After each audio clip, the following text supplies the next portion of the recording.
Шималған бекетті Ыбырай Алтынсарин атындағы орта мектебі коммуналдық мемлекеттік мекемесінің 6-шы Б сынып оқушысы Қартбай Сымбат.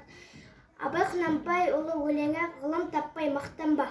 Ғылым таппай мақтанба, орын таппай баптанба, құмарланып шаттанба.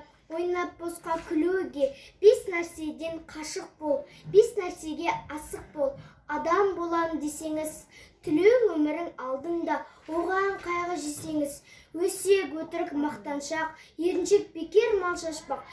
Бес дұшпанын білсеңіз, талап еңбектерің ойып, қанағат рахым ойлап қой. Бес асылыс көнсеңіз, жамандық көрсең нәфрәтлі, суытып көңіл тыйсаңыз, жақсылық көрсең ғибратлы, оны ойға жисаңыз, ғалым болмай немене, балалықты қиссаңыз, болмасаң да ұқсатпақ.